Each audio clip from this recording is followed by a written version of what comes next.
কলকাতা আন্তর্জাতিক চলচ্চিত্র উৎসব উপলক্ষে প্রতিবারই নন্দন চত্বর সেজে ওঠে নতুন নতুন সাজে।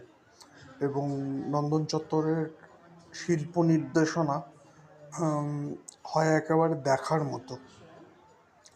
আপনারা যে এই বাড়িটা দেখছেন, এটা কিন্তু অস্থায়ী একটা কাঠামো, যেটা চলচ্চিত্র উৎসব উপলক্ষে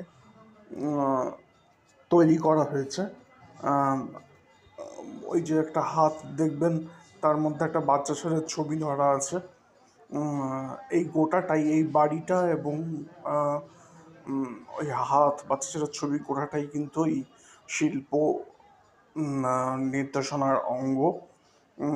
এবং গোটাটাই কিন্তু চলচ্চিত্র উৎসব উপলক্ষে নন্দনকে সাজানোর জন্য তৈরি করা হয়েছে। এই নন্দনের প্রবেশদ্বার তার ঠিক সামনেই।